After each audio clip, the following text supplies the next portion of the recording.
Estes aqui são abutres catártes, aves necrófagas que inventaram uma forma de defesa estranha e repugnante. Se um predador surge na frente deles, os catártes cospem o conteúdo de seus estômagos nele. Eles têm essa habilidade desde o nascimento, e ela não deixa de existir, ao contrário das habilidades de outros animais, as quais se perdem à medida que eles crescem. Mas quais são essas habilidades únicas e por que elas existem só nos filhotes? Vamos descobrir! Dá só uma olhada nisso.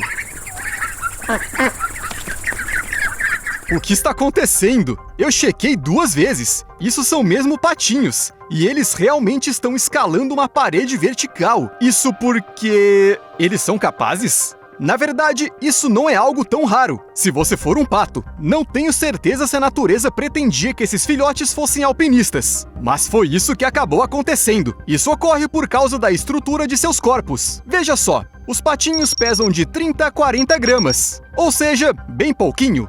Eles têm garras pequenas, mas muito eficientes em suas patas. Sim, um patinho meigo e fofinho pode arranhar você até sangrar. Mas na maioria das vezes essas garras são usadas para a escalada, como se fossem um equipamento de alpinismo.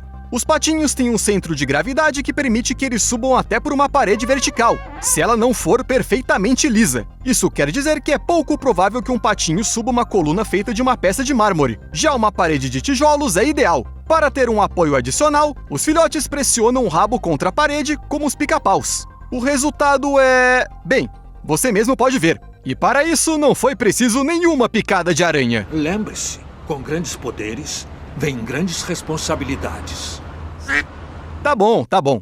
Tudo isso é muito legal e eu até chamaria os patinhos para fazer parte da equipe dos Vingadores. Mas para que eles estão escalando paredes? Os patinhos não deveriam, sei lá, nadar em algum lago e simplesmente ser fofos? Isso mesmo! E também seguir sua mamãe em todos os lugares. Mas uma pata adulta tem muito mais habilidades para andar em terrenos acidentados. Nos lugares para onde ela pode pular ou até mesmo voar, os patinhos só podem subir. No entanto, estudos mostram que a participação da mãe pata em tudo isso não é obrigatória. Às vezes, os filhotes podem escalar paredes se há guloseimas esperando por eles lá em cima. E os patos adultos? Para ser sincero, nunca os vi subir pelas paredes. Isso quer dizer que, com a idade, essas aves simplesmente esquecem que sabiam fazer isso? Na verdade, não. Os patos adultos também têm garras nas patas, o que pode ajudá-los a subir, por exemplo, em uma árvore. Mas para uma aventura no estilo Homem-Aranha, os patos adultos já são pesados demais. Nenhuma garra pode ajudar quando você tem um corpo tão imponente. E para que eles aprimorariam a habilidade do montanhismo, quando podem simplesmente voar? É mais rápido e definitivamente não há um risco de queda no processo. É pouco provável que um pato adulto fique feliz se cair no chão do nada. É muito mais fácil para os patinhos. Você viu como eles pulam dos penhascos? Quando você é pequeno, você não precisa ter medo. O medo não é real. Cuidado! Isso só funciona com patinhos. Mas sejamos honestos, até mesmo para os humanos, as consequências de uma queda, por exemplo de uma bicicleta, são muito diferentes na infância e na idade adulta. Talvez todas as crianças sejam um pouco resistentes a choques, mas os patinhos ainda têm a vantagem de que pesam muito pouco. Como eu já disse, eles são realmente muito leves. Além disso, têm penas macias, asas de ambos os lados e patas. Assim, não é nada assustador cair do alto de uma parede de tijolos. Na verdade, alguns patos fazem ninhos em buracos de árvores e os filhotes não têm escolha a não ser pular. Eles estão acostumados com isso, mas essa capacidade de sobreviver a uma queda de uma grande altura é melhor ilustrada pelas formigas. Elas são menores que os patinhos, é claro, mas o princípio é o mesmo. Quando um corpo cai, em um determinado momento, a resistência do ar que empurra o objeto para cima torna-se igual à força da gravidade que puxa o objeto para baixo. Neste ponto, o corpo atinge sua velocidade final, e para uma pessoa, ela pode ser de cerca de 193 km por hora. Você com certeza entende que uma colisão com o solo com esses números não acaba nada bem. No entanto, a formiga é tão leve que, se você resolver jogá-la do alto de um arranha-céu, ela chegará naquele ponto mencionado a uma velocidade de cerca de 6 km por hora. Algumas pessoas andam mais rápido que isso. Isso sem falar que as formigas têm um exoesqueleto resistente. Portanto, mesmo cair do Empire State Building não fará nenhum mal para elas. Os patinhos não têm uma resistência dessas, mas eles têm mais uma habilidade única que é correr sobre a água. Não em longas distâncias, é claro, mas mesmo assim é impressionante. Quando surge um perigo, os patinhos ligam o modo de superaceleração. Eles ainda não podem voar para longe, e por isso correm. E é 9 vezes mais rápido do que se eles simplesmente nadassem. Os patos adultos mantêm a memória dessa habilidade, mas só a usam para decolar. Agora temos uma pergunta realmente importante. Por que apenas os filhotes têm poderes especiais? Você não acha que isso é um pouco injusto? Bem, mesmo que alguns patos adultos sonhem a vida inteira em subir o Everest, a capacidade de escalar é ainda mais necessária para os filhotes. E isso se aplica a todos os bebês. Qualquer criatura na infância tem um risco muito maior de morrer. A proteção da prole fica por conta dos pais ou de algumas habilidades especiais. Pegue os humanos, por exemplo. Nascemos tão fracos e indefesos que podemos morrer de qualquer coisinha. Não temos mecanismos para nos proteger de predadores, nem couro para nos proteger do frio, mas eles não são necessários. Afinal, outras pessoas cuidam de bebês humanos, dando-lhes tudo o que precisam. Muitos filhotes de animais também precisam de proteção, mas a natureza não os deixou na mão. Pegue os filhotes de pinguim, por exemplo. Você já viu como eles são? Isso mesmo, como se tivessem sido vestidos pela mãe, que estava muito preocupada que seu filhinho ficasse com frio e por isso colocou nele o velho casaco de pele do avô. Na verdade, essa capa marrom não é pelo, e sim penas felpudas muito grossas que ajudam o filhote a se aquecer.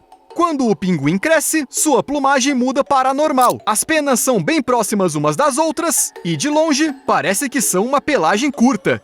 Mas até que isso aconteça... Sim, todos nos lembramos do que acontece quando não conseguimos convencer os pais de que não fará frio.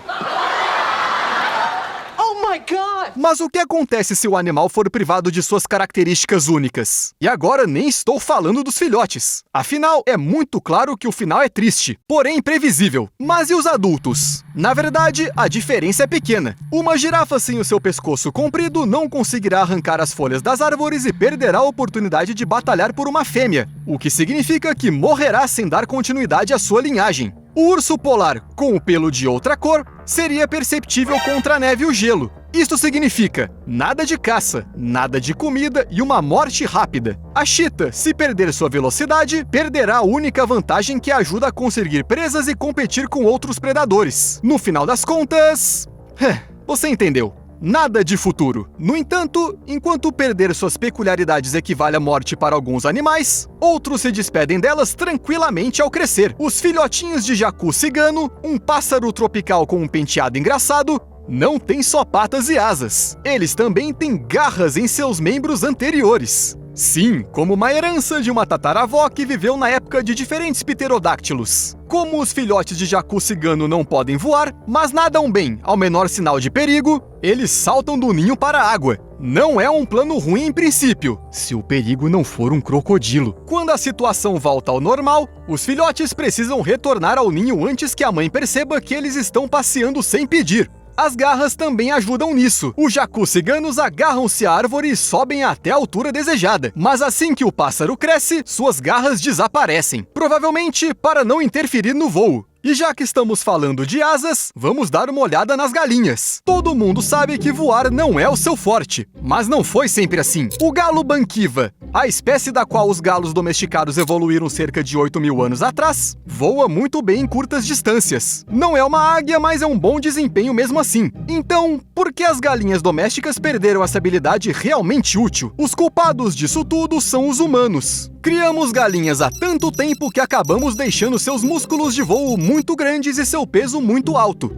Bem, você sabe, a humanidade tinha objetivos gastronômicos específicos. Como resultado disso, para voar, a galinha contemporânea precisaria de asas maiores. E a evolução não pode ajudar com isso. Mas as galinhas têm outra habilidade que as pessoas não tiraram. Só que as próprias aves simplesmente não sabem disso. As galinhas sabem nadar. Sim, se você assistiu meus vídeos anteriores, sabe que quase todos os animais do planeta têm essa habilidade. Mas é só no caso das galinhas que ela causa este choque. O quê? O que está acontecendo? Estou numa sopa? É o paraíso? Quê? Pois é, as galinhas são capazes de nadar. Elas simplesmente preferem não fazê-lo. E dá para entendê-las. Afinal, elas não têm membranas nas patas para remar adequadamente. Não têm penas que repelem a água e o seu corpo é surpreendentemente fraco. Se uma galinha passar tempo suficiente na água para molhar toda a sua plumagem, ela irá afundar, simplesmente incapaz de suportar seu próprio peso. Bem, se isso não acontecer, ela pode pegar pneumonia por passar frio e também morrer. Pois é, amigos. E estes são os descendentes dos dinossauros. Até mais!